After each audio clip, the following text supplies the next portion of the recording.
Chewy, chewy. Chewy, chewy. Chitty, but you could call me Almond if you Almond. like. Chewy, chewy. Chiri is better. And I'm a part of the Willaman, the Balladong, the Binjab, and the Wajak clan groups. We're in the Wajak region at the moment, and I welcome you here to the Wajak region.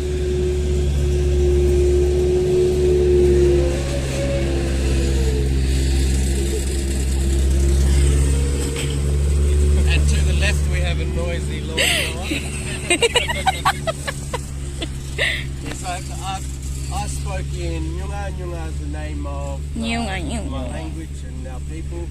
Nyunga is, I'll talk more about the people, and on the tour I'll talk about the places, also the plants and uses for some of the plants as well. And later, This is a lady stick. that's what the ladies use. It's usually the Bridia York, the boss women would use it. And it's used for different things. So on this tour, if anybody's taking way too long, just give them a whack around the ankles and Our bush lady. and could you take that one? So with this, what we do is usually keep the sharp end down the bottom and just hold it on your shoulder, and not like this. Oh, Because yeah. we are So yeah, just like that. And if we do see a kangaroo or something, then you can have a shot out of it. Oh, okay. What type of wood? That's a type of she oak that's found on the other side of the hills. Oh, sheer? Yeah, Shed. condyle we call it, but I'll explain a bit more Okay. about them later. The same type of wood, this one? No, that one's a type of river gum. River gum. Yeah, but it's also from the other side of the hills. Oh, okay. River So gum. my dad's family, Balladong, which is the other side of the hills as well. Yeah. Wujak. But I'll explain a bit of that a bit later. So we'll make our way off. Our first stop is this tree just here.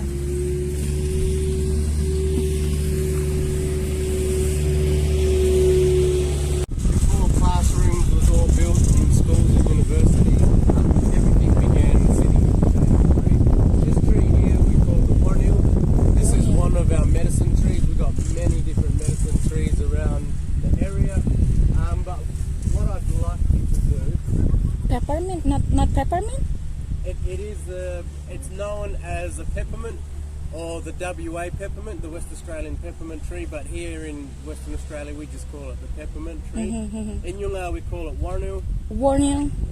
We love the smell of this. Yes, so what I'm going to do is, what I'd like you to do is to grab a couple of leaves.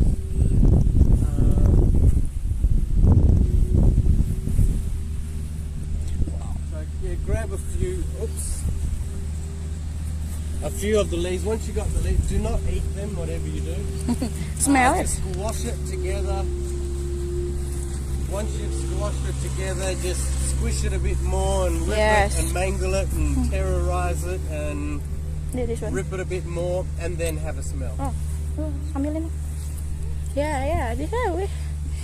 We got it many of this tree in University Western Australia, yes, and you have a smell like our oil, therapy oil. Like eucalyptus oil. It is, yeah. It is a eucalyptus. It's one of you could Yeah, enak kan? But Mau what we minyak did angin. was we grabbed a handful of the leaves, squish it up, put it in our hands like that, and just rub it throughout your hands. And if you have sinuses, blocked, runny nose, Yeah, then yeah. create a little cavity like that and Smell it. inhale, yeah. Yeah. The old people also made a medicine from it. So they got a very small amount of the leaves and put it in water for a certain amount of time. And that was a medicine for upset stomachs. But it's not as easy as just grabbing a bunch of leaves and chucking it in some water and boiling it up. There's a certain process that goes behind it as well. And also when you're taking this medicine, you only have small amounts because it is for upset stomachs and you don't want to make it worse as well. But the warnil, the WA peppermint tree, it's only found native to the southwest region of Western Australia, which is also the region of the Nyunga people. If we go further north than the southwest region up towards a city called Geraldton, then we're no longer in Nyunga country. That becomes Yamaji country.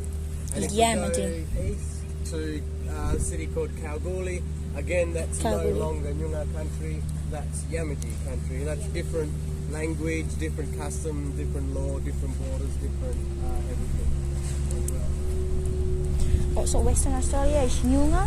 So So we the make our way down this direction. Kalgoorlie also. So how many countries you said that in the Western Australia? Nyunga, Kalgoorlie, Wajik. No, within there's many in Western Australia language groups. Nyunga is one language group. Just only We're one. one of the largest in Australia. We have the highest population, so we have about 46,000 Nyunga people, which is which is the largest. The largest number. And we have also one of the largest regions or areas. So Kalgoorlie is the other language, Kalgoorlie is other side the border. and use different language Yeah, also. totally different language. In Kalgoorlie, it's Wongai. Kalgoorlie is Wanga. And that's they're desert Nyunga.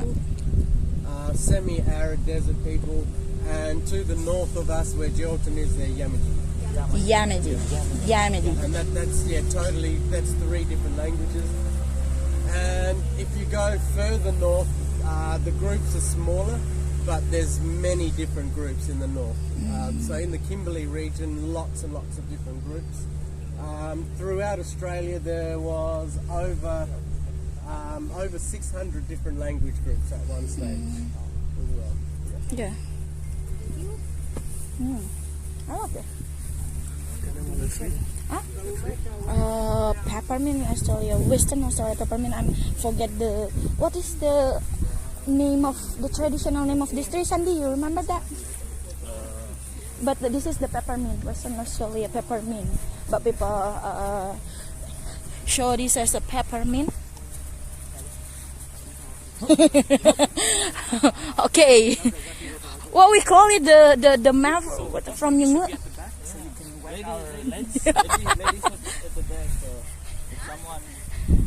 Sandy, be careful. I'm a kangaroo.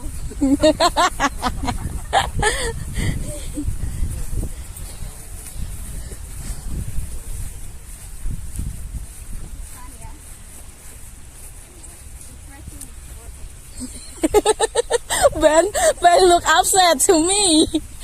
Ben, are you okay?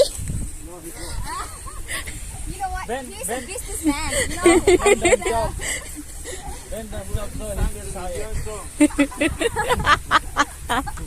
With the businessman style, she trekking and climb. He looks like a businessman. Yes, Ben. Ben, Aliko Dangote. Kalegi, they say you look like a businessman. Dangote.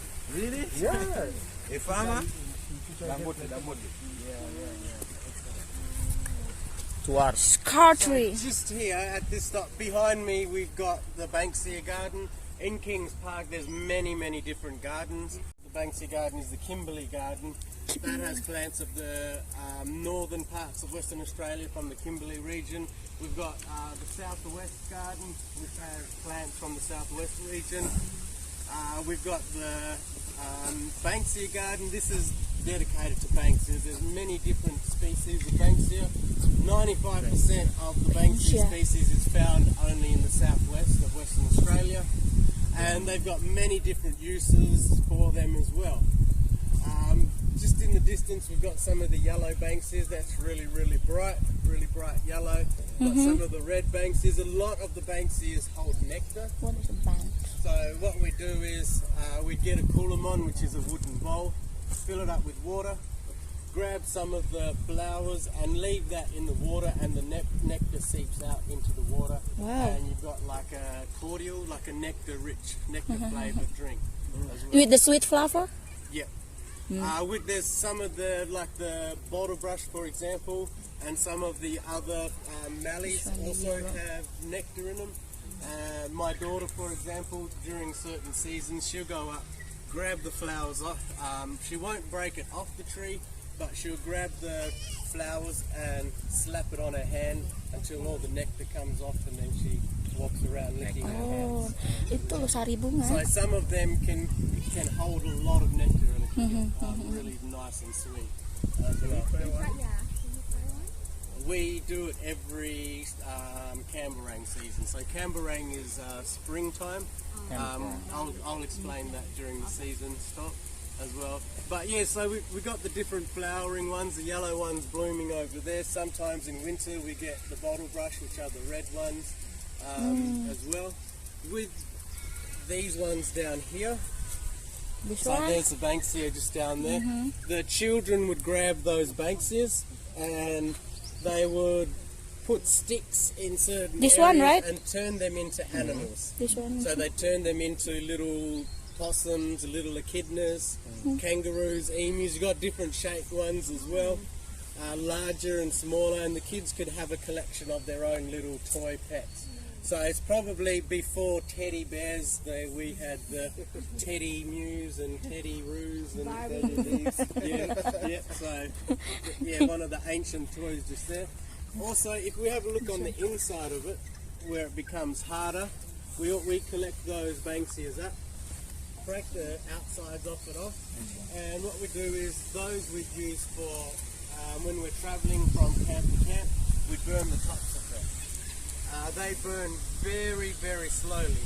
So if we're leaving and it's about to become dark, we could blow on it, it becomes a light source. If it starts to get cold, put it under your coat, keep you warm. Also, there's certain groups dip it in a substance called biak, which is found on the grass tree. I'll explain that a bit later. And that has a really nice smell. So as it's burning, it smells really nice as you're walking through the forests as well. Wow. And once you get to your camp, instead of using the fire sticks to rub together, which takes a lot of time and energy and effort, just use the cinder from the tops of those and you could relight your fire again. So it's like transporting your fire from campsite to campsite Okay. as well. Using this one. This one. No, but for the dry one. the dry one. Yeah, You yeah. say it burns very slowly, no? Yeah. So does it keep the flame of the fire inside so that you can actually use it? No. Yeah, it's cinders. So as you're walking and the wind starts to blow on it, it lights itself up. So you don't have a flame that's going. It's just the cinders of the plant that's burning around it. Larger ones will take obviously a lot longer to burn down, but you'd probably have a few of them. So if one burns quicker than another, just touch it onto another one as that starts to burn, blow on it. So you've got if you've got a really long walk, you've got enough of them. Ini berarti lama banget buat kebakar gitu ya. This Lama juga blood. buat I reckon one that size probably wouldn't have taken an hour, just under an hour. But it also depends on how long it's been dried out for as well.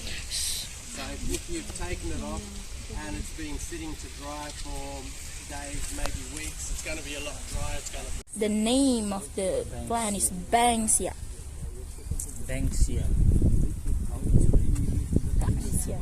no, Kimberley's is the northwest region. Kecil yang dikecil. And the southwest region is Myunga country, so where we're in. And the plants are totally different from the different regions as well. Also within the Kimberleys, they have many different language groups that, like here in the southwest, ours is much larger and spread out. But in the north, there's many smaller groups that total different countries. So we'll make our way up just to, is anybody allergic to bees? Allergic to bee? I bring my spear. Like bumblebees. Yeah, all of us are allergic. Do they bite? They sting. We've got about 5 beehives along the path that we walk. Most of them are up high, some of them are out back. No one's been stung yet, but I'd just like to let you know that there are beehives in the park as well. And sorry, They don't follow the scent. Generally, no. The bees that are Didn't use the perfume.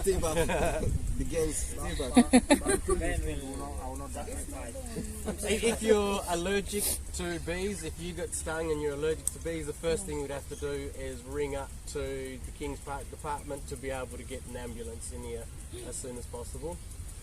But if you're not allergic to bees, you probably just get a nasty little sting. And they won't chase you down or anything. So we've got a doctor? Yeah. Oh, we're fine then. Yeah.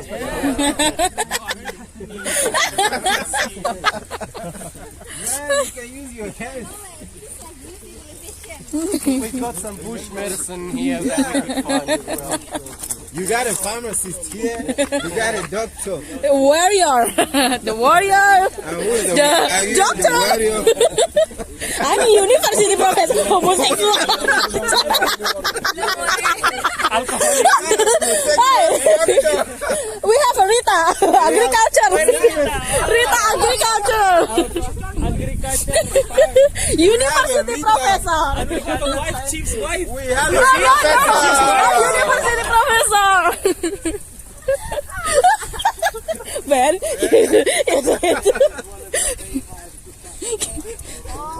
What is that? Beehive.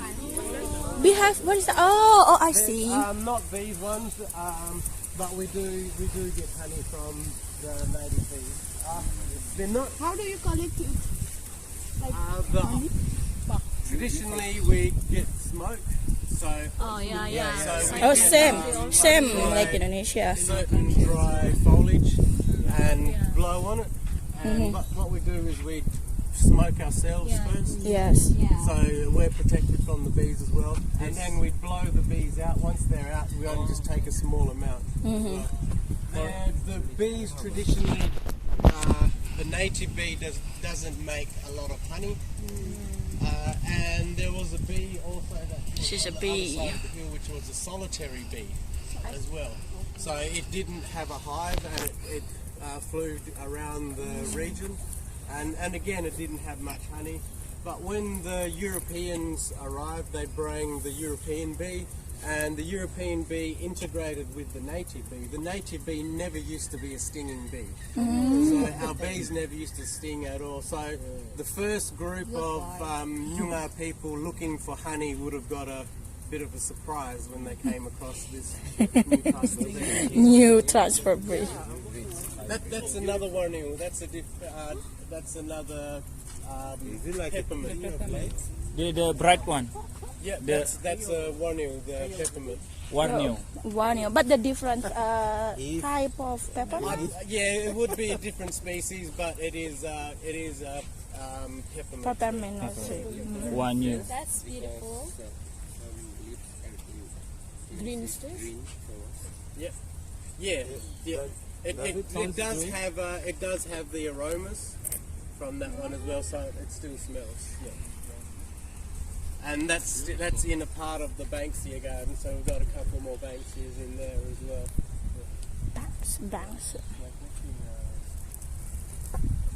So these three are not being replanted. It's already like this. These trees have been here since before the park was established. Oh, okay. I actually forgot about the scar tree. So when we stopped at the scar tree point, I spoke about the Banksias without talking about the scar tree. In that park as well, so that big tree just behind us with the fork, on the other side of that tree is a chewit tree that is well over 300 years old. Wow, So 300. that tree in the distance, that tree and these line of trees, they're called chewit. Sure. Yeah, the chewit trees, they're chewit. Yeah. So like when you eat something like Chew. very special trees. The one in the distance, that old one has a scar in it. We'll come back past that way. So Carved, yeah, it's it's been carved. Part of it's been carved out. The scar trees are very important. They're important for different reasons because today they're now evidence of human occupation. Because when Australia was colonised, it was colonised under terra nullius, so it was said that nobody was here. So now when the government or when the city councils are building roads or housing, then they send out Nyunga surveyors or Aboriginal surveyors to have a look at the area for evidence like scar trees or campsites, places of interest. So then that tells these government bodies and city councils that there have been people here, this is a significant site, and usually they will build around it as well. Yeah. Yep, have a feel.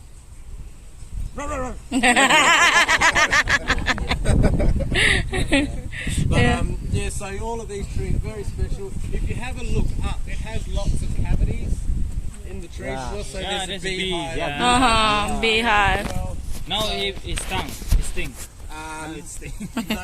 Nobody's been stung yet. Yeah. Can you fetch the honey? Do we have any good climbers in the group? Ben, No. The warrior in the group. try to see the All you need to do, just climb up there, light up a cigarette, blow it in there, and when The all bees come out. just grab it and My, and then the warrior is Andy with the scarf. The warrior is he? the children Warrior. are special to the ecosystem. So after a fire has gone through, the trees have a nice soft inside, and the fire burns the cavity out.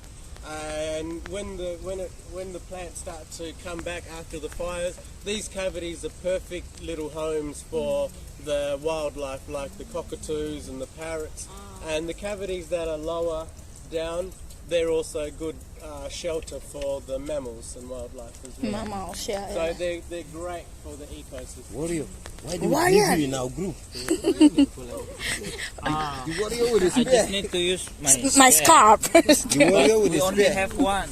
Come on, man. We only leave you with the group.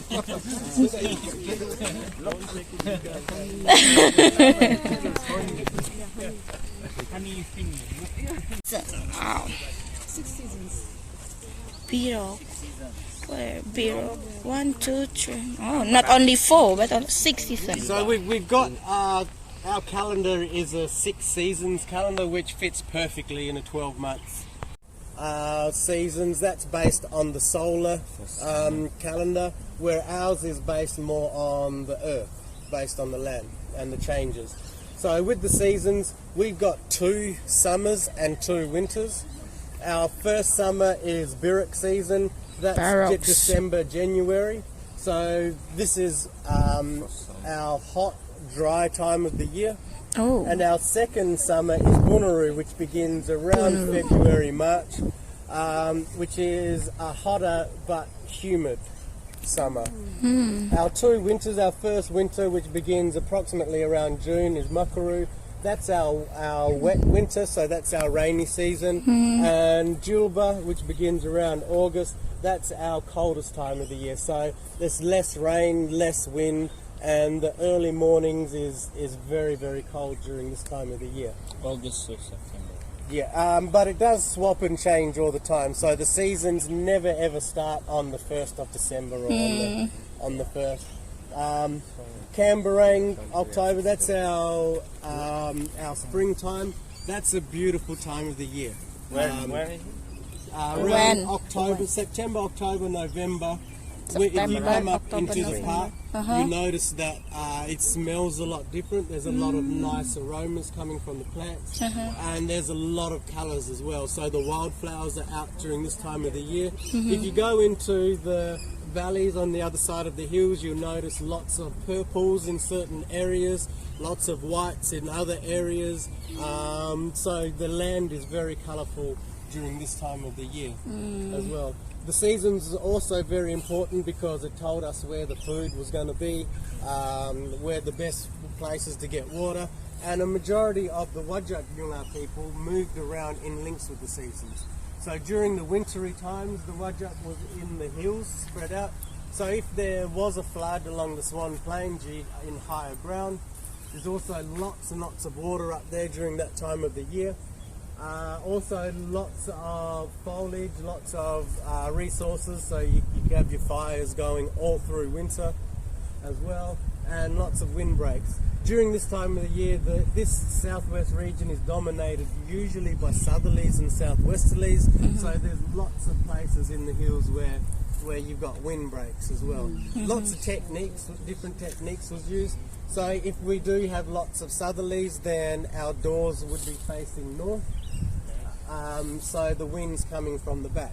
And if you've got your campfire not too far from the door, as the wind blows in, the smoke's not going to come in and smoke you out, but a bit of the heat's going to come in as well.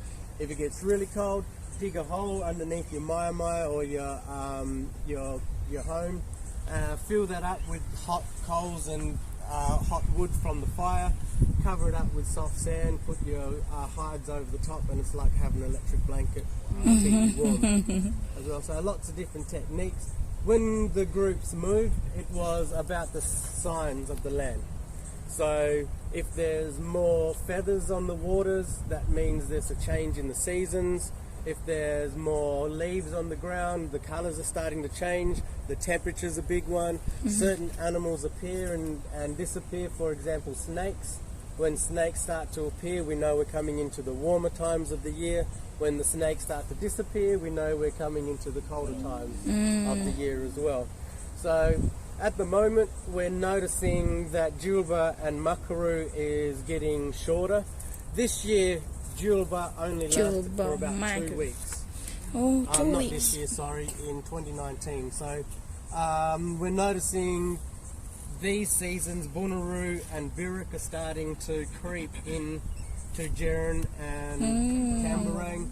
Camberang's coming up earlier, which is pushing Julba and Makaru into smaller This is bit as well. effect of climate change.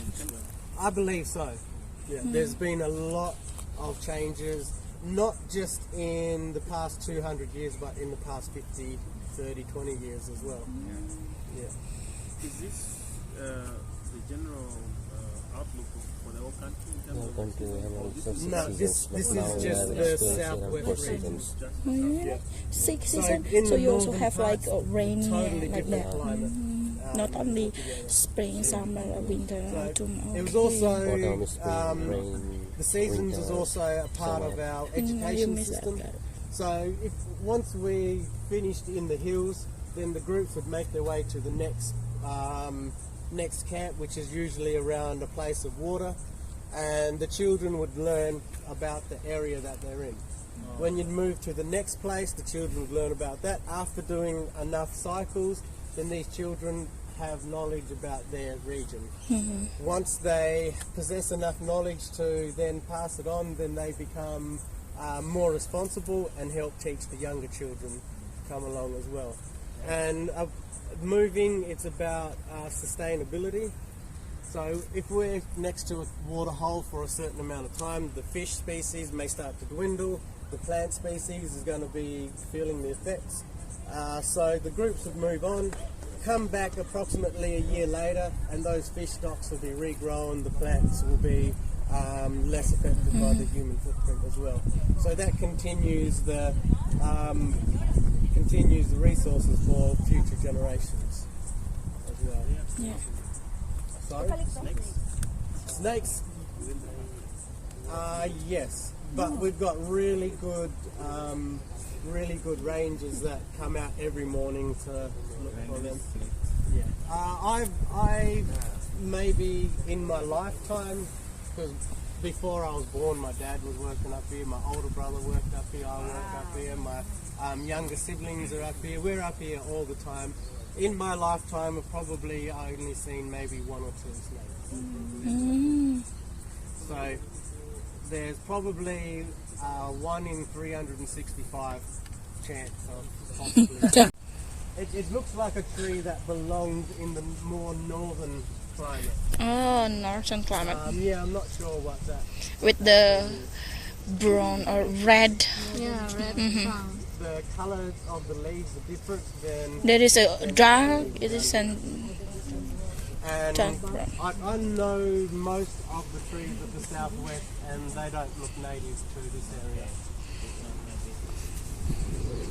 So Kings Park, a lot of this area has, been here since before settlement. Different types. But there are It's not certain like this. gardens in Kings More Park smaller that, and it's taller.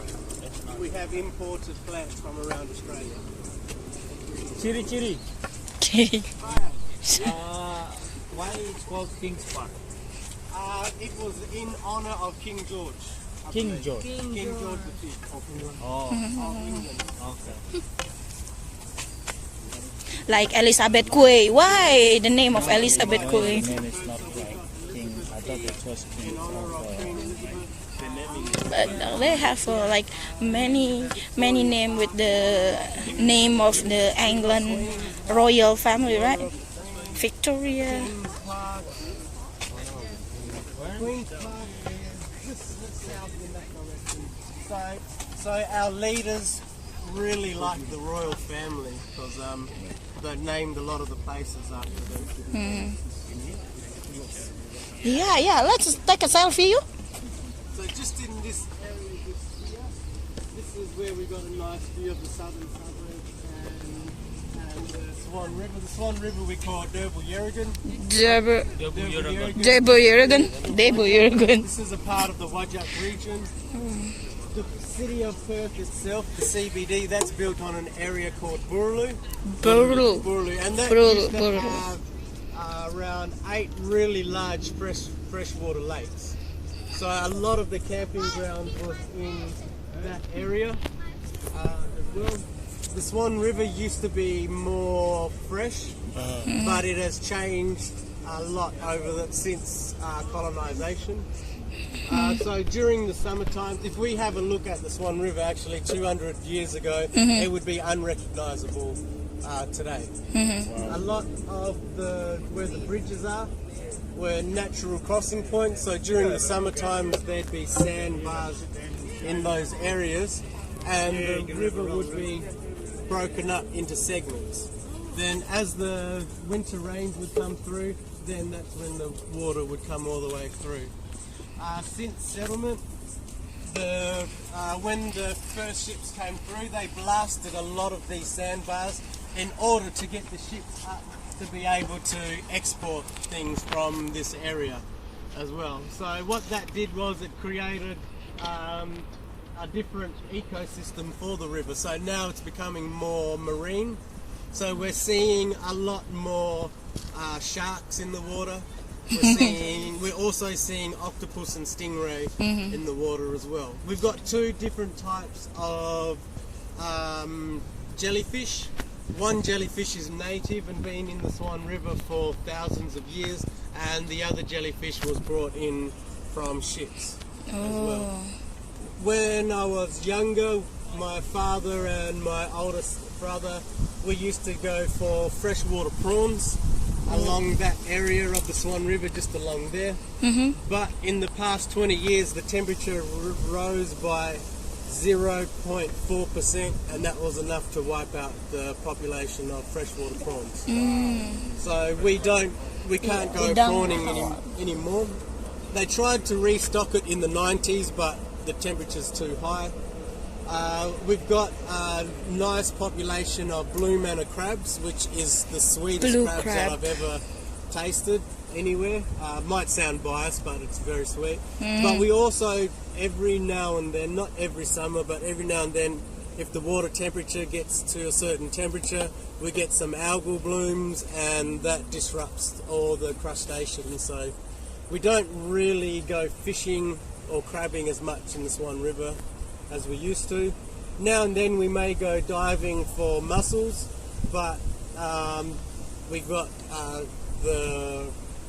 whaler shark, which is very, very fast, and we've got the bull shark as well, which is very aggressive. So blue shark. yeah, we see lots of them. We also got a pod of about 29 dolphins that in here. Yeah, in Swan I River. see quite regularly, and the youngest one is about a year and a half as well. And if you're lucky, you may see them fighting with the bull sharks. Oh. can see them like by the. Do they have the favorite points? If you're if you're along the river during certain times of the year in certain places. Do we need binoculars to see? No, we usually see them from like this. Yeah, we see the dolphins coming out. So the difference is when you see the sharks will move in a pattern like that, where the dolphins would move in True a that. pattern like that as well.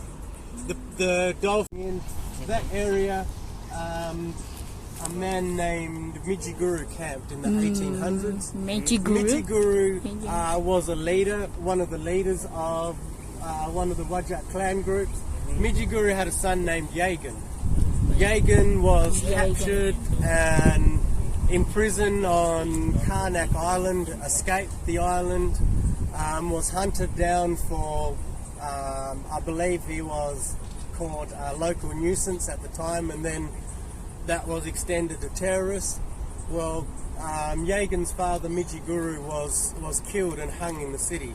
So then Yagan took the lives of some of the settlers, and what they did was they got all the troopers and the army to come and hunt Yagan down, and once they caught him, they cut off his head and sent it to England in the 1800s. It wasn't until 2010 where some elders went to England and was able to retrieve the head and bring it back and bury it along the Swan River, close to where they believe the body was buried. So Yagan Square? Retaliated against the father's Warrior. and he killed some of the secret the people came in. Yeah. Then he was also wiped out. Yes. So he was hunted down. So yeah, that's why we've got Yagan Square, and that's in honour of Yagan, who was, I guess, one of our freedom fighters at the time. We passed through the bridge. Aliwa Banyua. Aliwa Bali Nyungawa. Whoop whoop. Whoop whoop. Balay Nyungawa.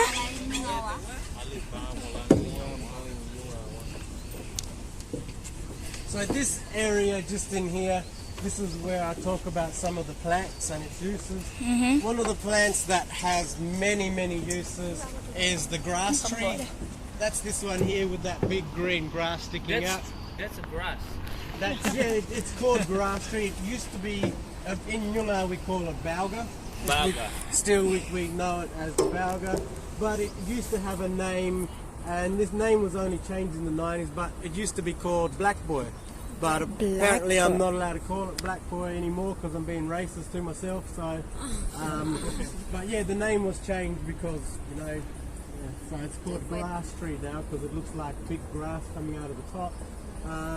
Balga, many uses for it. The grass itself you can eat, so you could reach down in through the tops. Usually not the ones that have the stems, but the ones that are coming out of the ground. Those ones are easier to collect. So we just reach into the middle where it turns white. Very carefully with two hands rip pull the grass out. Where it turns white, that's the bit that you eat and chew on. It has moisture in it. It's high in iron, so it's healthy for you.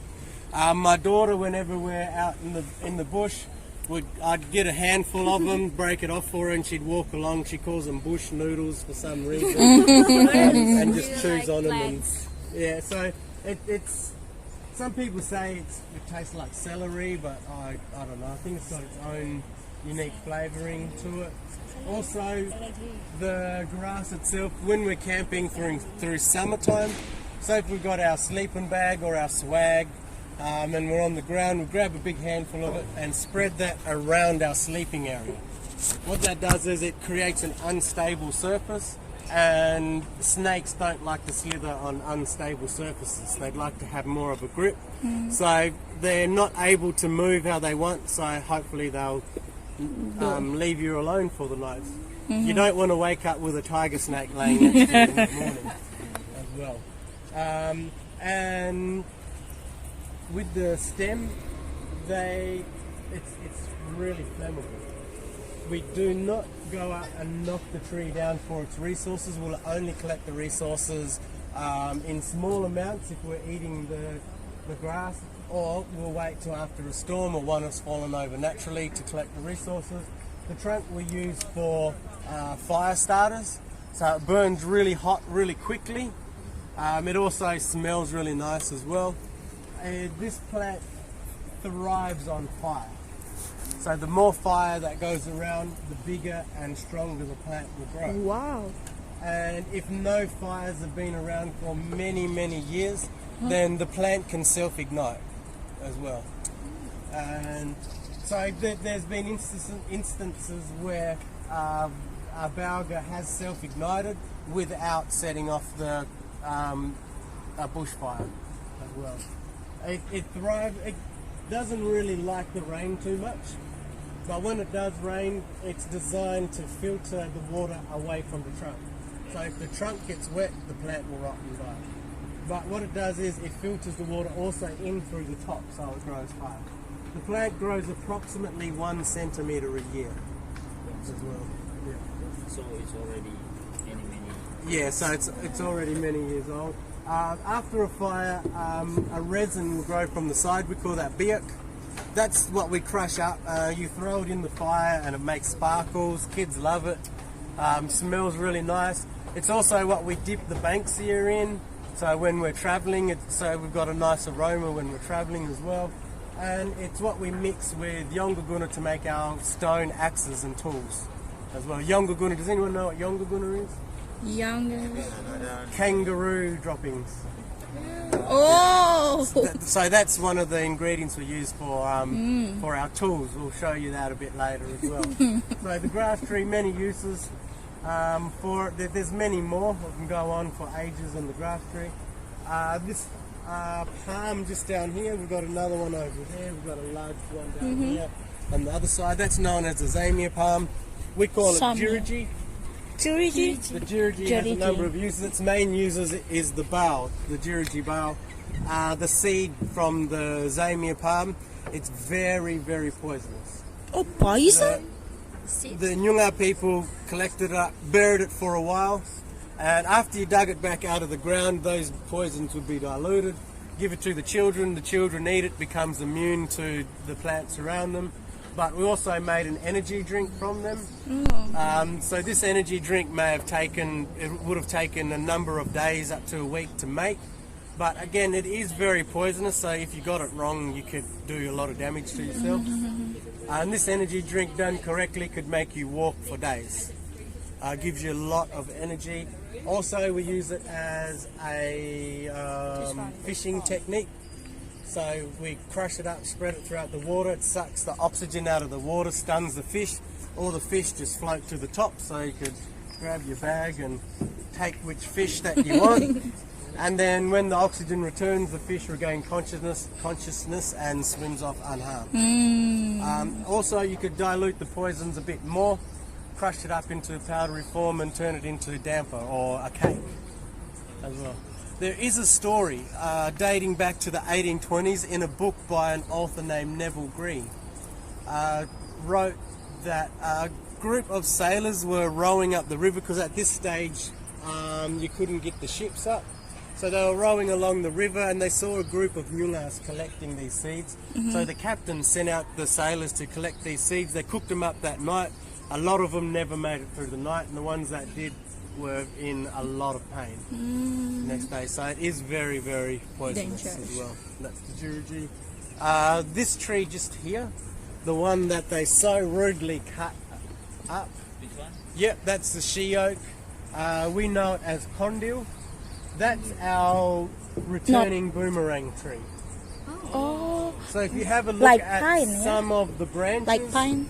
some of the branches will have these elbow shapes in there. Yeah. So the boomerang shape is already in the tree. You don't really have to do much to it. Once you've cut your length, then we get a nice hard quartz rock.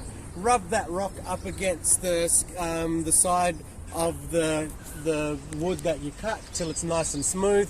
From that, come back a couple of days later when the wood's dried up. That bend will stay in it, and that's what gives it the aerodynamics to bring the boomerang back around to us as well. It's a nice, light, easy wood to work with. We've got different types of wood for different types of boomerangs that we use, because we've got many different boomerangs that we use as well.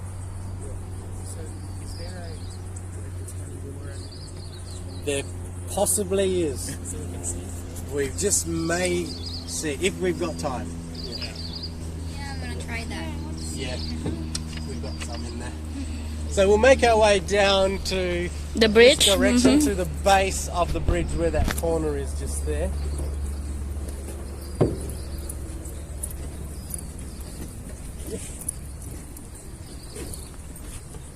Yeah. Oh yeah, we've got many different birds in the park as well. The next few that we see will explain a bit about them.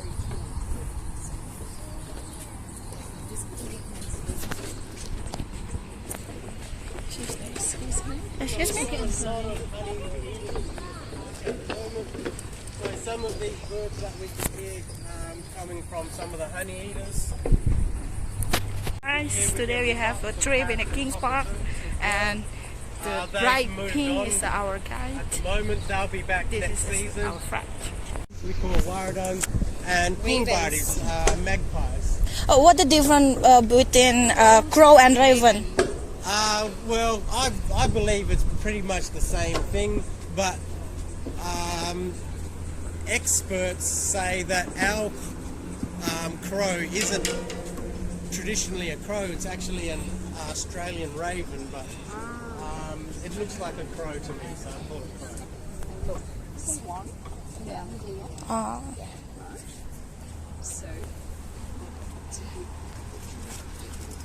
Bagus. So just here, this is where we see that area is called Melville Waters. That's still Aborigin. This building just down here, the Swan Brewery, that was actually built Swan on Brew? an ancient sacred area. Sacred? So, yeah, this area, parts of this area was the sacred site. This area is called Gunina, and just down below here is also a trading ground as well. So if we look at this spot from Google Earth, we've got a system, a river system, and a system of lakes and water heading south. We've got a system of lakes heading north, and But we've we got cannot- a river system heading inland as well. So But- Nyunga people from north, east, and south can make it here and back, and got water along the way as well. So it made it a perfect trading area as well. Also, with a lot of the trade routes, some of the main highways, parts of the freeways, were built on ancient trade routes. So the trade routes would go from waterhole to waterhole, where people are travelling to different waterholes. If we go back even further in time, before people were using these tracks, animals created these tracks, moving from waterhole to waterhole. When people came along, we followed these same tracks. These tracks turned into paths. These paths then turned into roads and highways. A lot of these waterholes also had permanent residents built next to the waterholes. So farmsteads would come up, cottages, towns and cities were then built around places of water. So if we look at the world maps today, a lot of the major cities are built either on the coast, on a river or a lake system as well. So this area was highly populated by Whadjuk Noongar people. That cliff and that hill around that area just there, that's called Kartagara. That's a part of the men's areas, so the hunting grounds and the higher grounds are the men's areas. The low ground with the fresh water, that's the women's areas as well. Different techniques were used for hunting. For example, we used a lot of fire. Fire was brilliant for the land. What the fire did was it cleared all of those leaves out, all the dead undergrowth, all the dead trees and dead limbs would be cleared out, and that would make new room for fresh new regrowth as well. The Noongar people, the men would burn from the top of the hill and burn in a semicircle. As the fire goes downhill, it burns slower going downhill as opposed to uphill. And if you burn around a semicircle around the edge of the cliff, the animals inside that area then trapped. Then you've got your hunters to be able to ambush fleeing animals and also collect the animals that have fallen off. And the ones that were burnt up in the fire, we got the world's first fast food. But we try to use as much as possible when we've hunted these animals. So the kangaroo and emu, for example, we've got a lot. So with the kangaroo, we've got the fur that we use for clothing, rugs, shelter, keeping us warm and comfortable. Meat for food, sinew in its tail and its backbones used for tying, and with water, fresh water. So just from the kangaroo and emu, you've got tools, medicines, shelter, And water. clothing, water, food. Yeah, so we try to use as much as possible and waste as little as possible. When we hunt, even today when we go hunting, we never ever take too much. We only just take the amount that we need. Once we've prepared the meat, then the first place we go is to the elders. If we're in the southern parts where we're hunting, then we go take it to the elders in the southern parts. They take their pick of what they want. Then we go to our parents, and then we get leftovers after that. So the different regions that we'll go to, we'll give it to the different elders first. That's a practice that's been going for thousands of years, because we didn't have freezers, fridges to be able to store the meat. So we give a lot of it away, what we still do today. We don't hunt with spears and boomerangs anymore. Now we hunt with rifles and four-wheel drives and technology. So we still hunt, but just more technologically advanced. More beneficial. Sure. Yeah. From there. Guys, can you stand here?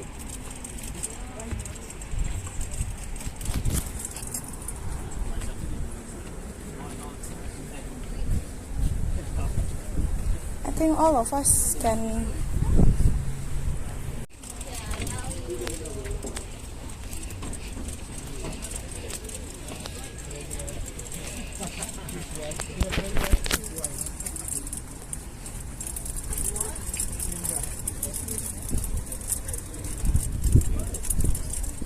We're not going this way when we go back.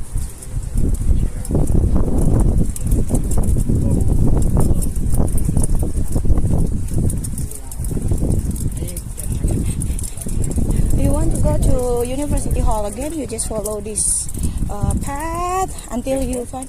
Yeah, you can do that.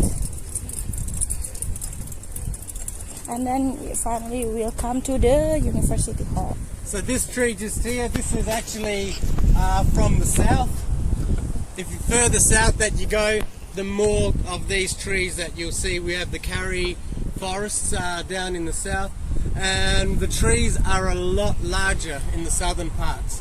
So if we travel further north, then the trees aren't as big, but the further south we go, we've got some really large trees in the south. What is the tree called?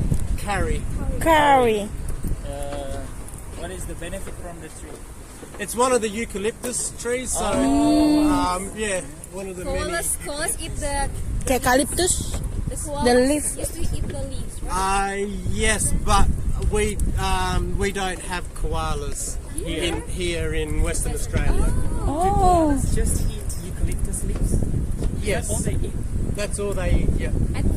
With the eucalyptus, if somebody goes and grabs a eucalyptus branch or eucalyptus leaves, the koala can smell it and won't eat them. So, what is the which part of Australia they have many koala or the habitat of the koala? In the most opposite part of where we are. So, So, the East northeast, Australia, yeah. Northeast Australia, Queensland. No, Rottnest Island has quokkas. Yes, yes, yes. Oh yeah. They got koalas over there. But you, Mayu. Iqbal, yeah.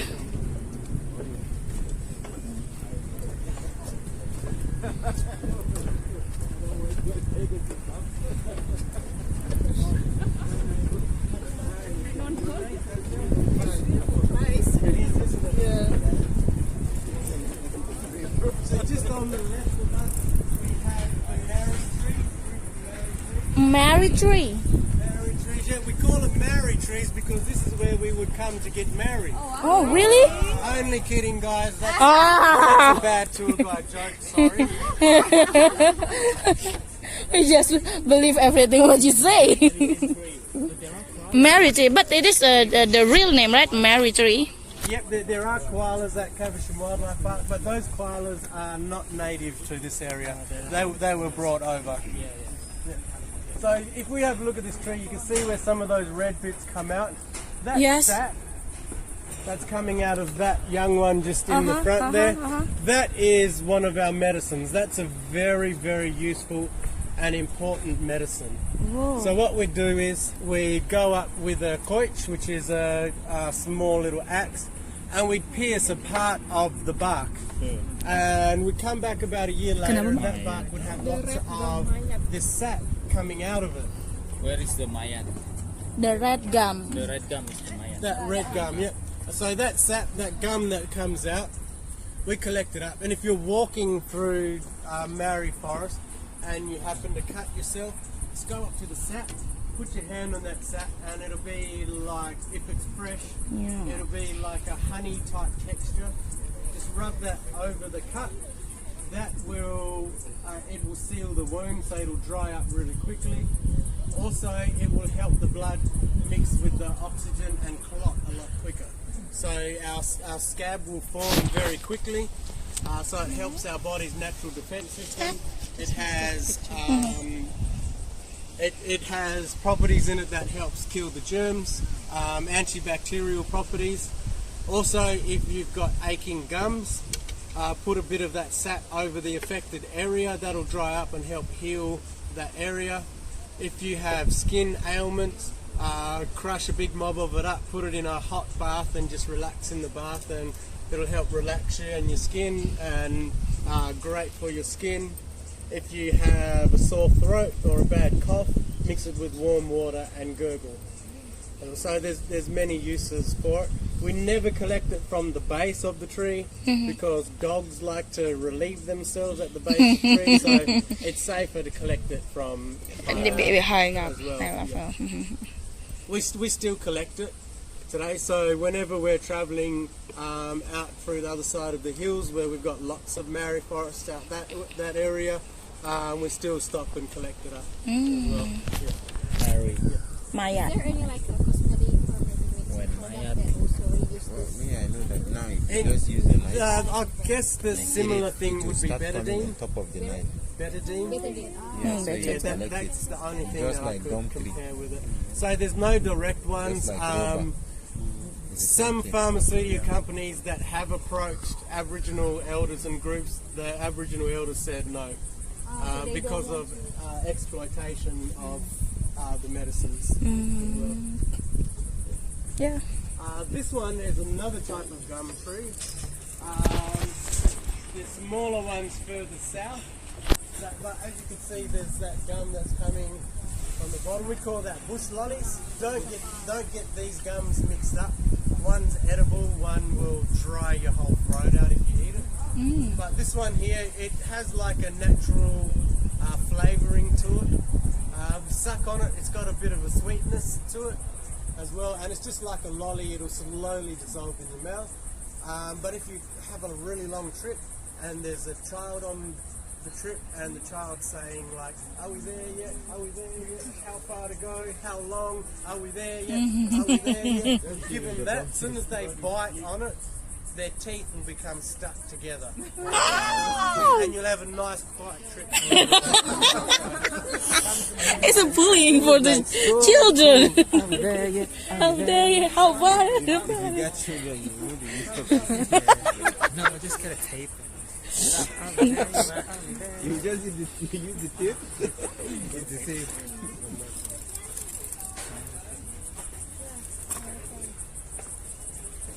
Oh wow. We have a special guest on tour today, guys. What? We do, and in front we've got two dingoes. But just here, if you have a look around, there is an animal in this area. Yeah. Insect? Bird. There's This a is- bird sitting back camouflaged at the moment. Huh?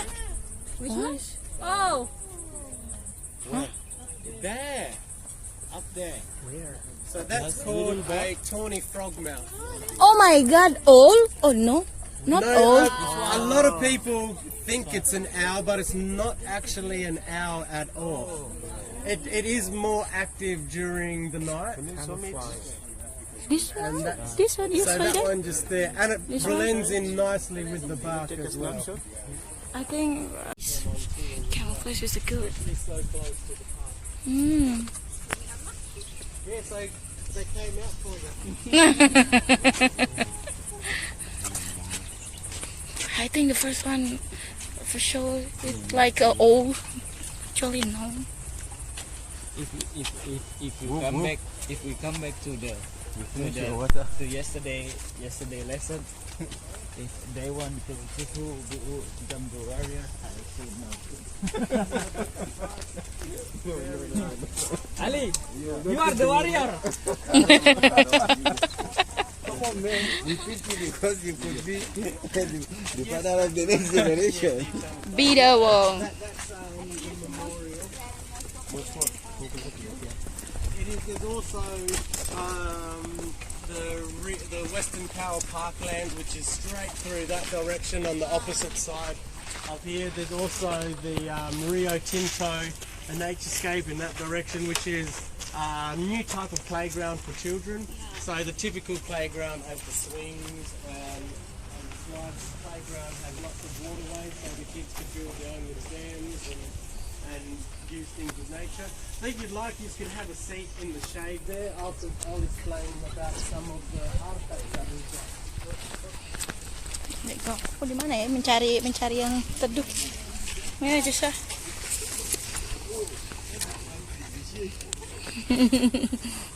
So you asked before about the boomerangs. Have you ever seen anybody throw a boomerang before?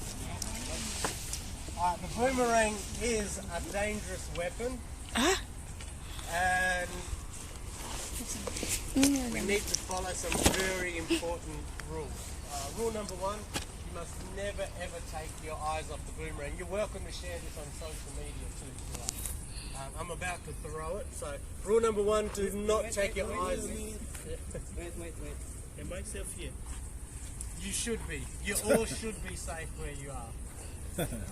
No one's been hurt recently yet, and I'm usually pretty good at this. That's comforting. Usually. Oh, do you have insurance? Actually. So rule number one, never ever take your eyes off the boomerang. The boomerang is continuously moving through the air. If you lose it through the air, it may be behind you coming. Rule number two, don't move. Just trust me. Okay. So don't move. I'm pretty good. No one's been hurt badly. Rule number three, if the boomerang's coming at you really fast, don't grab the person next to you and throw them in front of you as well. That's important. Wind is important. So this is how you safely throw a boomerang and catch it again without anybody getting hurt. Oh wow. And win. Don't move. Don't worry, you'll be fine.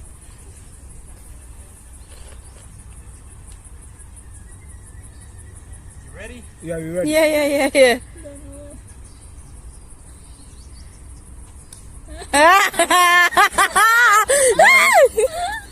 You didn't think you'd see a Nunga throw a boomerang and catch it again, did you? That's it. That's the safe way of throwing it. But we do have many different types of boomerangs that we've got. Many different shapes as well, sizes, uses. The most popular ones is the returning boomerangs. But with the returning boomerang, what we do is we usually use these for hunting water birds.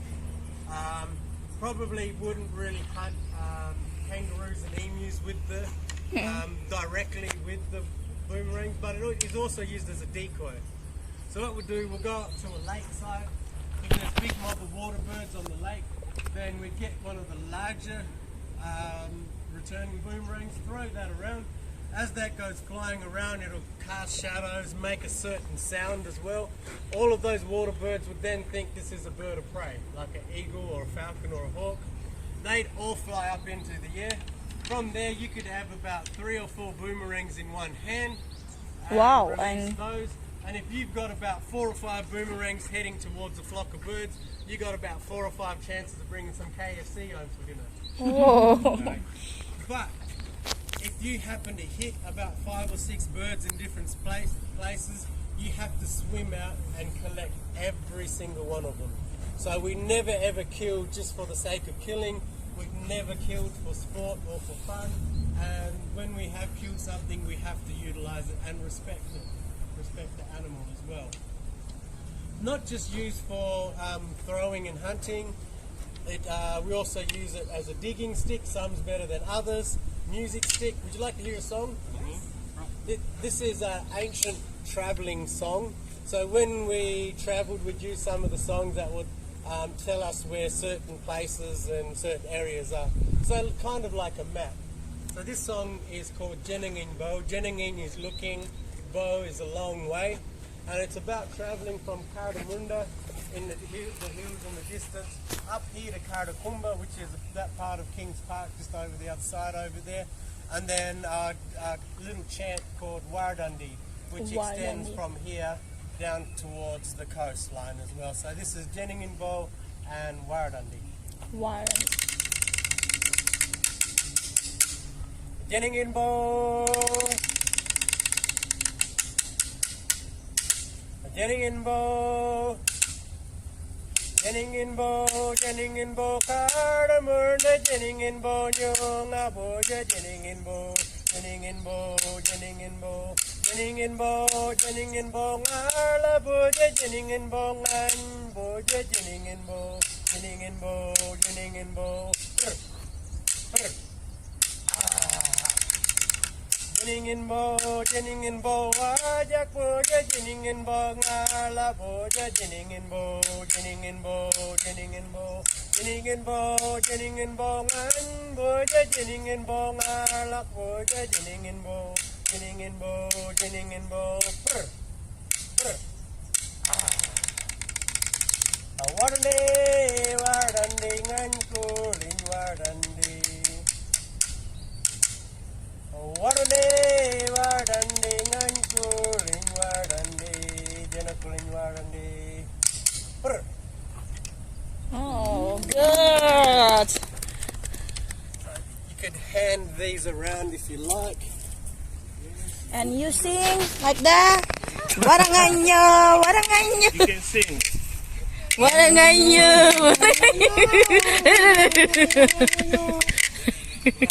Yeah, the singer. And the singer. Singers. Looking over a long way from Cardamunda here where we're at. The singers.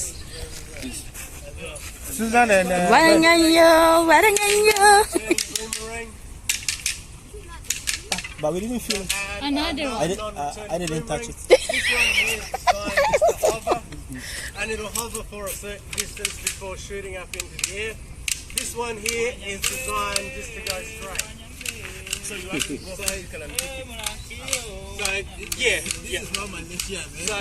this one's mainly used for kangaroos, emus, larger animals, and you could throw it vertically, you could throw it horizontally, you could turn it around and throw it as well. Horizontal, you were trying to target the legs and the legs, yeah. So if we're going for a kangaroo, kangaroos are very, very fast. It's called a killer. It's also known as a number 7 killer or deadly 7. But it's not one shot, one kill. If we could take out the knees of the kangaroos or the emus, it makes it a lot easier for us to hunt as well. Also, if we've got a group of emus, for example, behind a bunch of trees, and we can't get to them because of the wind directions, then some of the hunters would get the returning boomerangs, throw that around the group of trees to lure the emus out into a certain area. Again, with if there's a kangaroo or an emu behind a rock and we can't get to that because of the wind direction or other circumstances, skillful hunters could throw the boomerang, make it bounce into certain directions, or could also throw it, make it bounce in front of the rock, go over and then hit the target behind. Wow. But you have to know your own boomerang, your own skill level, the terrain, the animals, the weather, all of this plays a part when hunting. So the boomerang is called Kylie or Kiri. Also the number 7 boomerangs for the Wurunda. If you throw a number 7 boomerang and you've got a shield, then that could rip around as well and do damage to the person behind the shield. This shield, for example, is not a protection shield. No, this is a video. Yeah, no. It's too large to be a protection shield. Protection shields were a lot shorter and a lot thinner. It says that the skinnier or smaller the shield, the more skillful the warrior. So some of them didn't even use shields, they were either really skillful or crazy. Either way, I wouldn't want to mess with them. But this one, it has the engravings on it, carvings on it. This one's nice and light. Some of the ceremonies could go for over 24 hours, so you'd want something light to dance with. Each different carving would represent a different region or different people as well. So what the wood type? That's that type of wood is from the northern parts. It's a type of bibble. Paperback. You just take a picture of this without a manual. That's pure wickedness. That's pure wickedness. Here we've got a keech. So the keech is the spear. Gidgee is the fishing spear. Many different types of spears we have. Mainly the hunting ones look like this. Different regions will have different points on the end. Some areas will have the rocks carved on the end. Some places will have different barbs facing backwards. Some will have shells on the end as well. And if you go inland, some of the spears would be smaller straight bits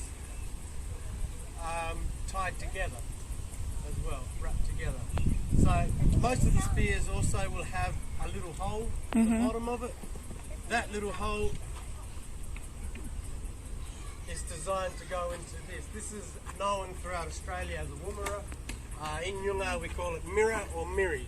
This is a spear throw, so it's like having an extension of your arm to be able to launch the spear. So if you could throw the spear with your own arms, you might be able to get 60, 70, 80 metres maybe if you're an Olympian. This could push it up to 200 metres as well. And if we do happen to hit a kangaroo 200 metres away, then most of them will have rocks glued to the bottom of it. So you're able to prepare your kangaroo. And once you've prepared your kangaroo, this wood is a very strong bit of wood.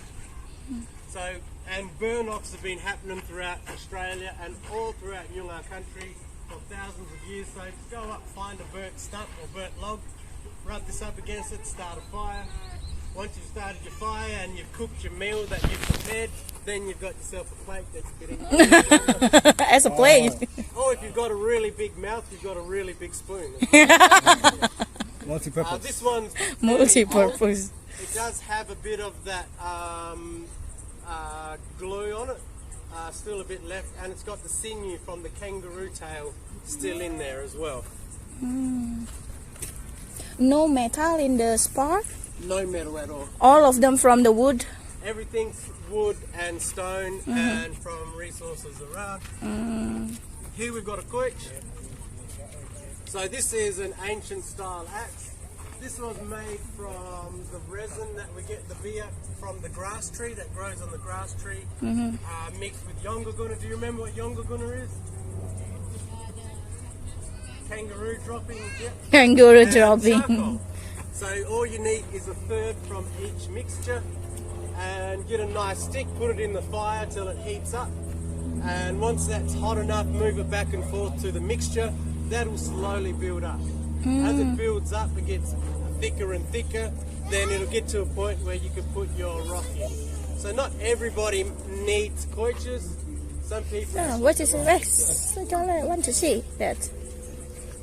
This is a kangaroo draw. Never used as a weapon. It was only used as a tool. Which one? This one. Here we've got some bookers. This one here, marlu. This one here, You can yonga. use this as a Yonga's spoon, from the south. This plate. is the grey kangaroo. Yeah. To light fire. And marlu is from the more northern arid parts inland. So there's a different colour in it. So one's more red and blue, while the other one's browny and grey as well. We had many uses for the skins. One, keeping you warm. We had different bags that we made as well. One of the bags that the ladies would make would be similar to this here. What they do is To show you that, or to show. they'd create a bag that looked like this. So from that you can put your toddlers in there, your little ones. Oh. And little ones' legs will hang out the side. And then you could put the handle over mum or dad's shoulder, and baby can rest their head on your shoulder as you're travelling. If little one goes to the toilet, it's not going to spill all over your back.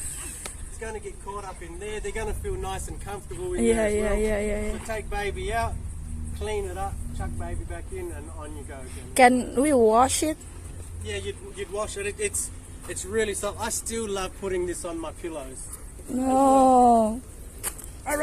But this is a real skin? That one is, they came from real kangaroos, yeah. Real kangaroo, yeah. Yeah, they're down the river swimming at the moment. We just had to borrow it from them. Fluffy. So here we've got a coolamon. Another plate? This is what Wow, we use it's as very, pads when we very, play our very sport. No, only smooth. kidding, guys. This is Yes, this is a actually, kangaroo. This is a real letter. So the ladies would use this to collect fruits, berries. Use I it want for to. digging, This is a different kind of kangaroo. Oh, it's very smooth. for Very. different things. Some are good for You want to carrying try? water. See how? Some are good for grinding as well. And larger ones, you can put babies in there, rock them to sleep, keep them nice and comfy, make it nice and comfortable. And we get really tiny ones for the children, so the children could learn when they're collecting berries. Every September and feel October, still we go still out like through the hills region, still my like- family and I, and my daughter loves to smell it. It is like you dry The meat. berries never make it back to the car, but it's fun.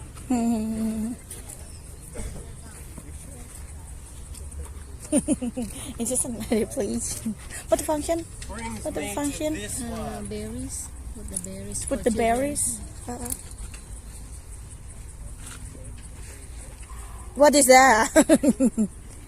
No snake? We'll soon find out.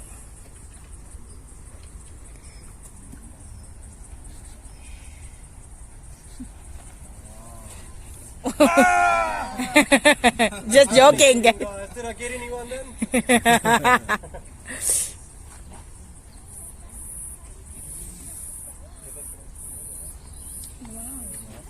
What is that?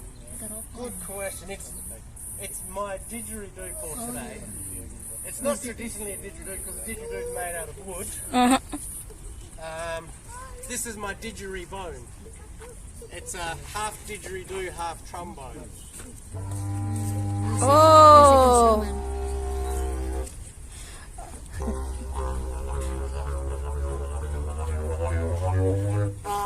So it's the same principle as a didgeridoo. When we play the Didgeridoo. Didgeridoo. Didgeridoo. Didgeridoo. Didgeridoo. that vibration is then amplified through the bottom, so kind of like this. Why, Ali? Oh, Oh, really?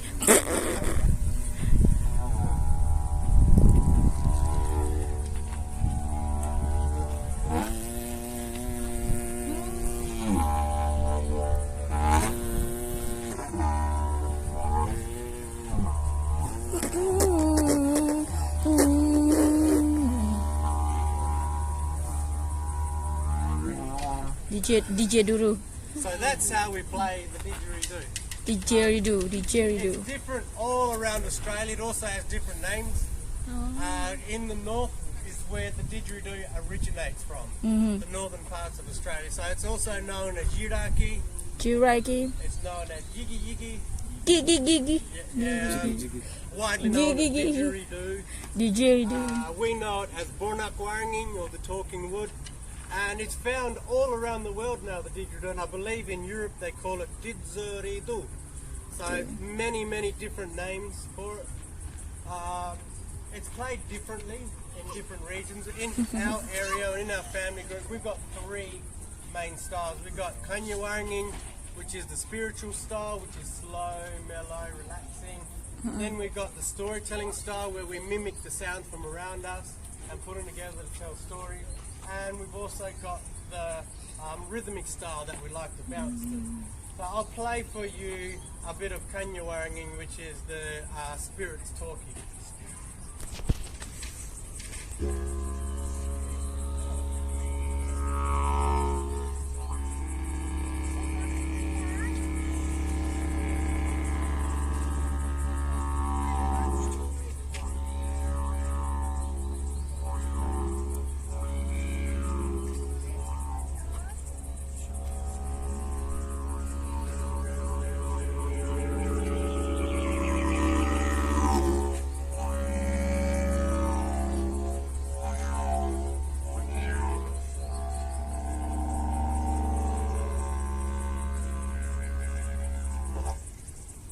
The next style is the storytelling style, so we mimic the sounds from around us. For example, sounds like the kookaburra. Kookaburra is the a very bird. happy bird that likes to laugh, so it kind of sounds like this.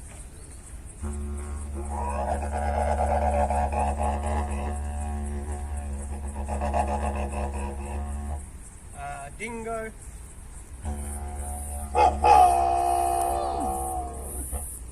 The emu likes to make a sound.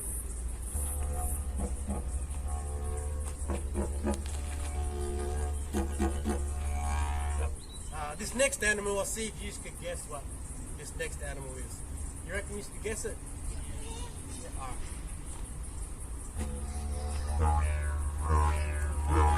Kangaroo? shout it out if you know it. Actually, it was a wallaby. Oh. I'm kidding. Kangaroos, wallabies all sound the same. Yeah. Also the We same. make the sounds. That's like what we do. Just put all them sounds together, and we've got a story of the Australian bush as well. The kangaroo is a bit different because the kangaroo makes a oh, and we can't do that because we're going. But we could do different size kangaroos. So a big kangaroo we call a boomer, might sound like this.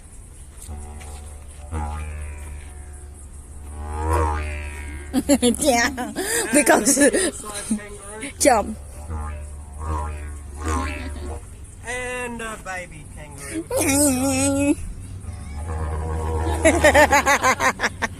And jumping along and jumping over a rock.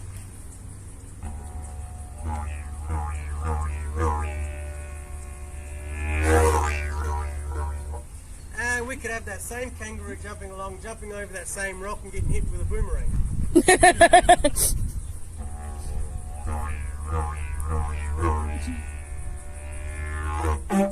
Oh, okay, yeah. And a boomerang kind of makes this sound.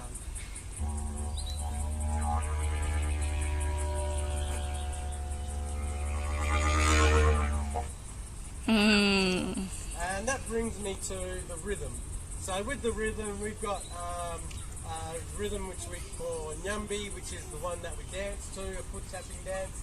We've got Dabakar and Nyambi, which is another type of dance that we do.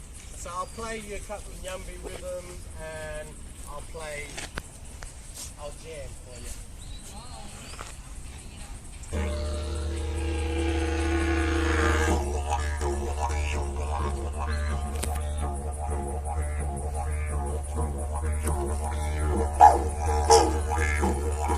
Yeah, we can feel the beat.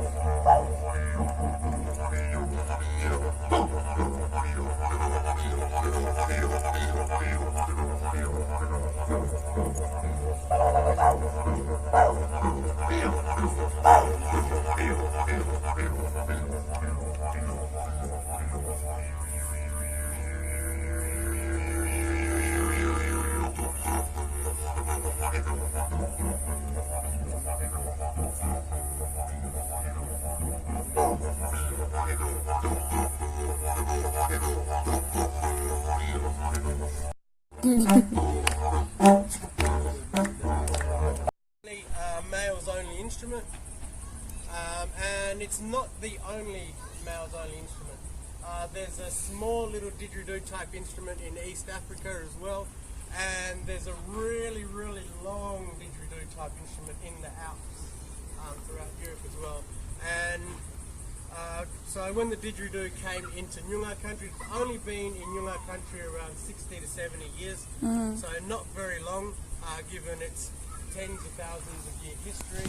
So when the didgeridoo came in, also the law came down with it.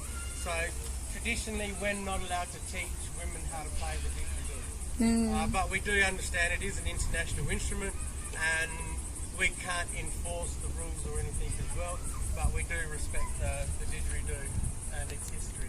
It's originally from the northern part. Some people say, oh, it's from Queensland. Some people say from the Kimberleys, but if we go back far enough in time, there was no Kimberleys or North Queensland as well. It was the northern parts of Australia. I almost forgot the warna. Do we have the stick? This one? Yes. The warna. I almost forgot this one. This is a very important ladies' stick. A lot of my aunties and elders still have these sticks.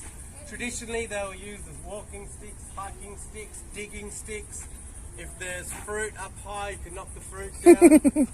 Multi-purpose if the stick. husband does something wrong, he gets whacked over the back. My stepmom has two for some reason. Yeah, so they're still used today. Some of my old aunties will go into the shopping centre with these as well. So they take them everywhere.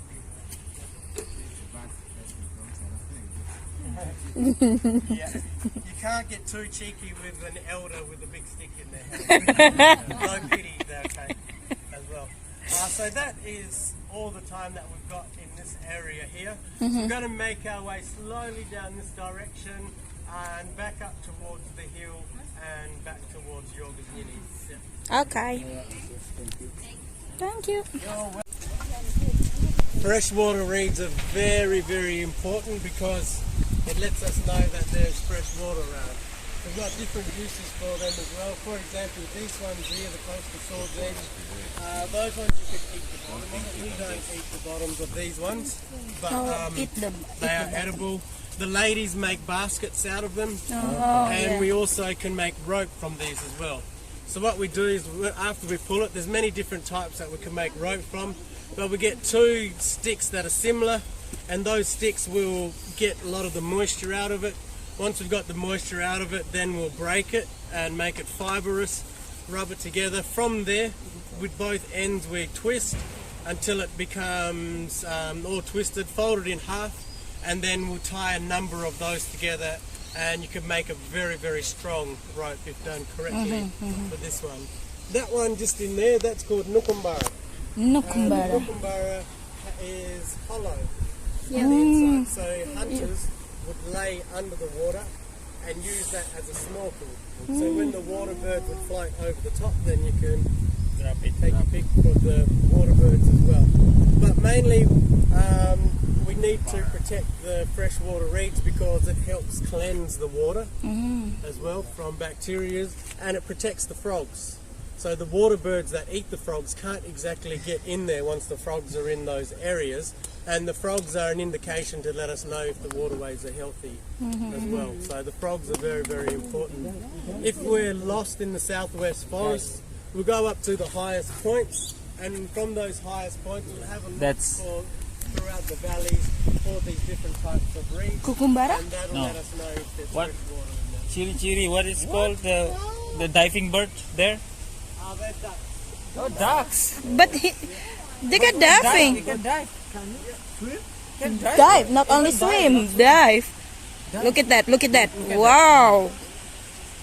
The duck is diving and catch the fish. After I have a close look, I haven't seen it. It could be a shag.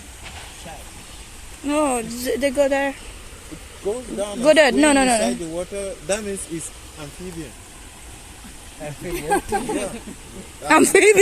No, yeah, amphibian can live both on land and inside water.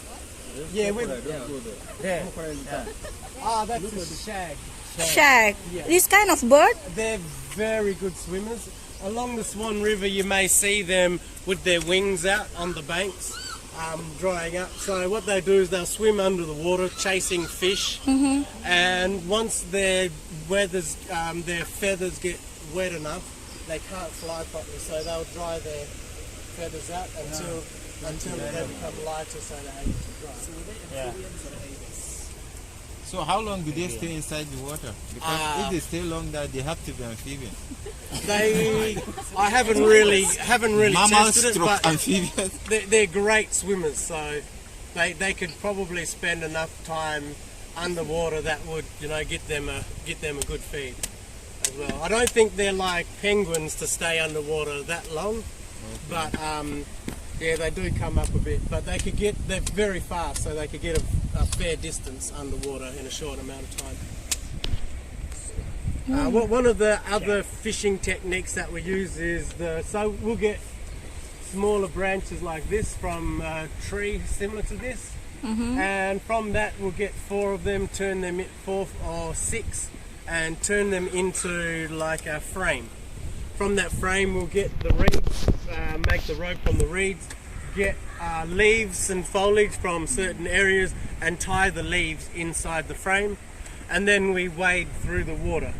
And once we walk through the water, the fish will see these leaves as a barrier, and they won't come through, so we're able to round the fish up into a very smaller area to be able to gidgee the fish.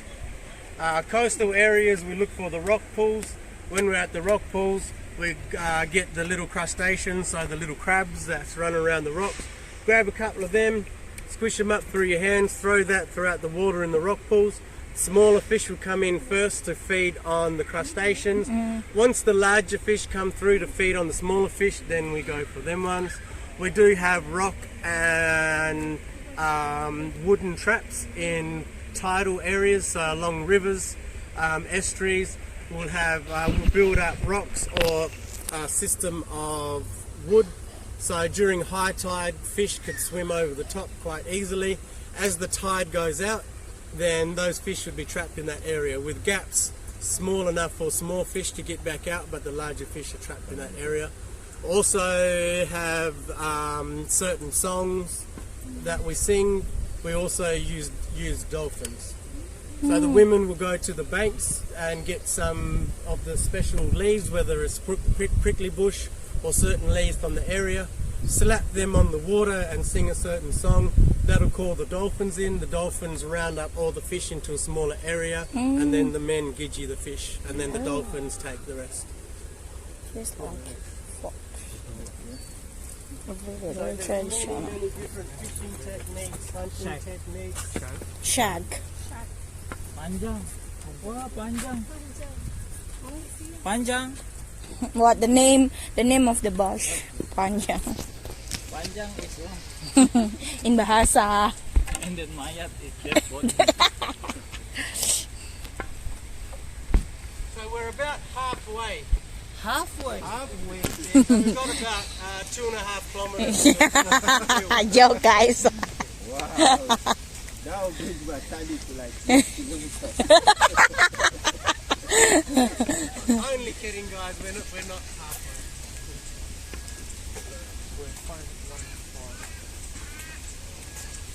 Padahal ini cuma secuplikan dari yang kemarin kita lalui. So yang kemarin kita lalui itu sepanjang jalan ya bas-bas apa tuh namanya semak-semak kayak gitu ya Mbak ya. Oh itu lihat look at that. This lizard. Wow!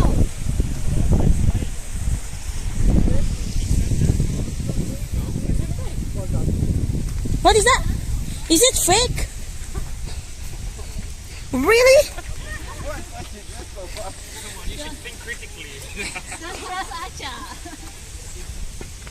But really? You guys are going back to Jambu? No. Going back home? No, I'm going to the city to check the. Oh, laptop. Yeah. It's not acha. Just throw the stone. It is fake, right? All of you are going to city? No, I think just only me and Sutra. And are you also?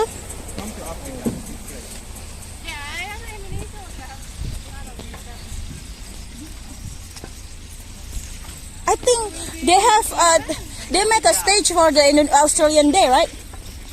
I think. Tomorrow is Sunday. Saturday. No, Sunday. Sunday is Australian Day.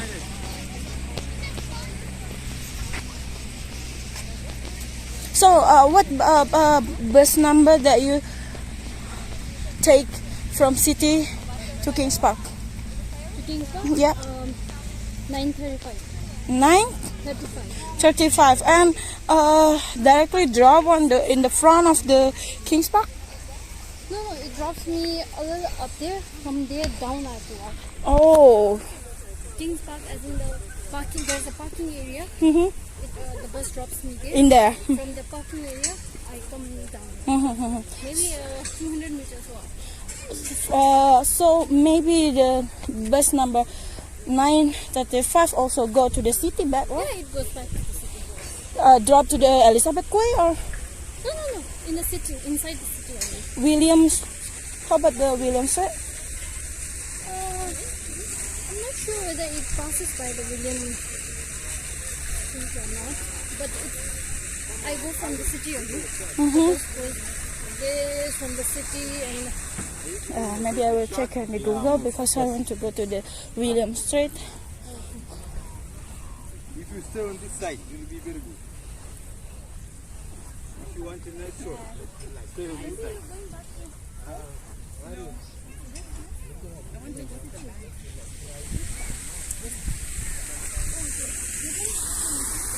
Sometime you will see the rainbow.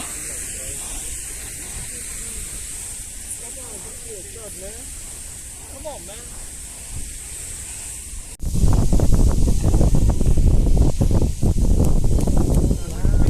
Direction, we need to throw it in that direction. As the boomerang does its natural turn, the wind will bring it back to us. So you really need the wind. This one here is the left hand.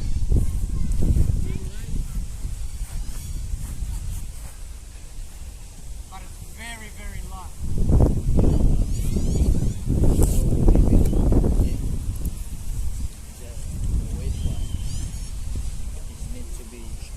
So this wind right now is probably too heavy for these boomerangs.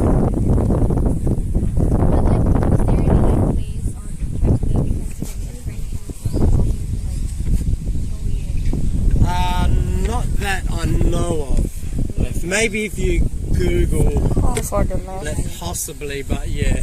okay. So yeah, that one's the left-handed boomerang and that's a right-handed boomerang.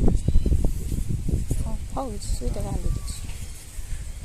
If we have a look at, If it's left-handed, then maybe you hold it this way. yeah, This way. and if Yeah, you yeah, have yeah. a look at the shape of it, you see that one curves in this way and out that way, where that one curves out this way and in that way. Oh, yeah. This is like 1,000 years of technology. So, and that spear is a left-handed spear as well. That's a joke. I know. But yeah, so with the boomerangs, with the larger ones, those larger ones, I pretty much don't throw them around. Yeah, usually because they were a gift for me a few years back, and if they get stuck in a tree or anything, I'd probably be upset with myself. These ones, I've had lots of them. I'm down to my last two. They've, been left on, lost on roofs and left in trees and snapped and. Yeah, but yeah, I don't usually throw them around when there's people around. Yeah, of course. Thank you. But I like to say kaya kaya nunuk. Kaya kaya nunuk nunuk. nyining ngan buja. Mama jening nunuk nunuk kaling nunuk buja. Kaya nunuk nyining ngan buja.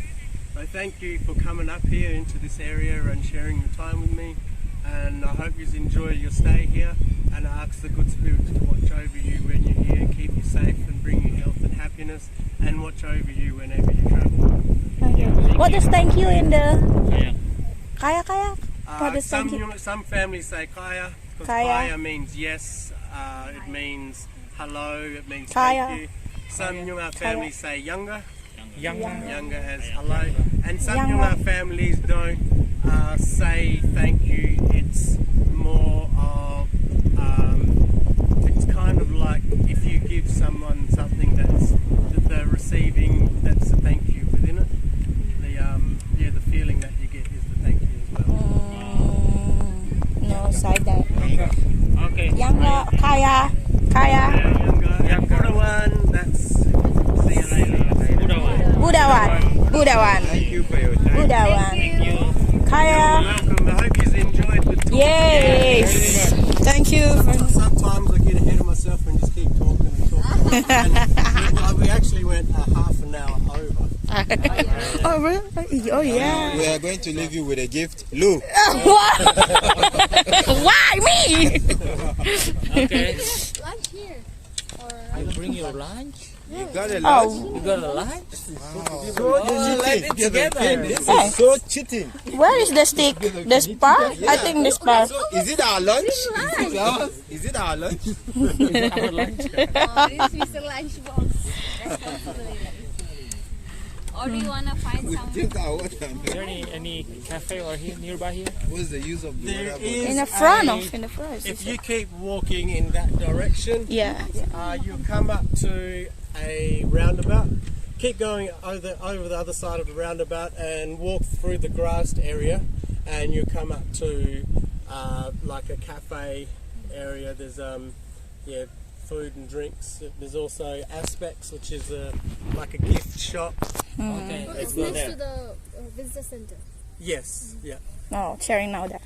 Cherries. Okay, came from Sering. Cherries Sering. is a native. Yes. Yeah. Let's Okay, see you. Thank you. Have a lovely day, go. everyone. What one? Yeah, Buddha. Cheery. Ah. Did you finish your water, dear? Kita nggak ngasih, emang nggak ngasih duit kan?